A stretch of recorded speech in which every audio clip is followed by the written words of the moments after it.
নমস্কার বন্ধুরা, আজকে আমার রেসিপি ক্ষীরোদ কাতলা। এই রেসিপিটা বানানোর জন্য আমার যে যে উপকরণগুলো লাগবে সেগুলো হচ্ছে পেঁয়াজ কুচি, টমেটো কুচি আর কাঁচা লঙ্কা কুচি।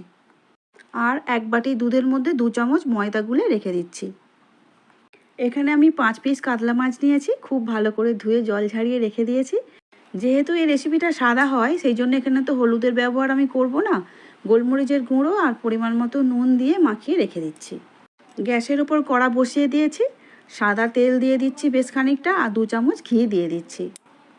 ঘি আর সাদা তেল খুব ভালো করে মিশিয়ে নিচ্ছি আর কড়ার চারিপাশটা খুব ভালো করে একটু লাগিয়ে নিচ্ছি।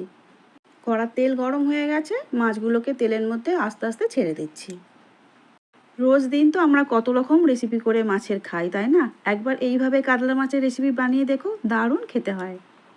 আদা রসুনের ঝামেলা ছাড়াই বানিয়ে নেওয়া যায়, আর আমি ফার্স্ট টাইম বানালাম, খেতে ভালো লেগেছে বলেই তাই তোমাদের সঙ্গে শেয়ার করছি।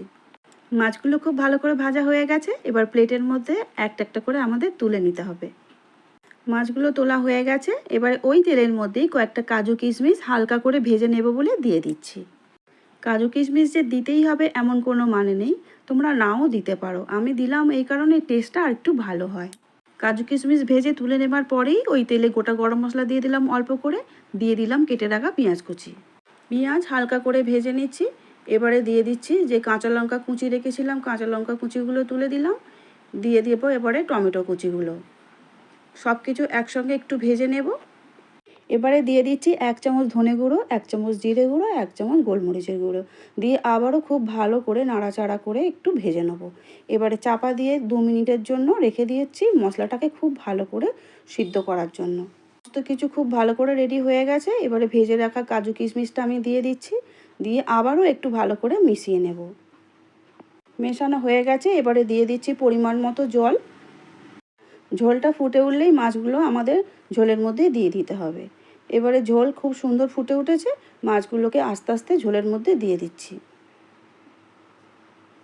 মাছগুলো আলতো হাতে ঝোলের সঙ্গে খুব সুন্দর করে মিশিয়ে নিয়েছি। এবার 2 মিনিটের জন্য ঢাকা দিয়ে মাছটাকে সুন্দর করে রান্না করে নেব। 2 মিনিট পর ফিরে এলাম, মাছ খুব সুন্দর সিদ্ধ হয়ে গেছে আর ঝোলের সঙ্গে খুব ভালো করে মিশে গেছে। এবারে যে দুধের সঙ্গে ময়দা গুলে রেখেছিলাম সেটা দিয়ে দিলাম, দিয়ে আবারও খুব ভালো করে মিশিয়ে নিয়ে 2-4টে কাঁচা লঙ্কা দিয়ে দিচ্ছি। যেহেতু ময়দা দেওয়া আছে সেই জন্য বেশিক্ষণ আর নাড়াচাড়া করতে হবে না, খুব সহজেই ক্ষীরের মতো ঘন হয়ে আসবে। দিয়ে দিচ্ছি 2 চামচ ঘি, চা চামচের 4 ভাগের 1 ভাগ গুঁড়ো গরম মশলা আর 1 চামচ চিনি দিয়ে খুব ভালো করে নাড়াচাড়া করে নিলাম। আর রেডি হয়ে গেল আমাদের ক্ষীরের মতো ক্ষীরোদ কাতলা।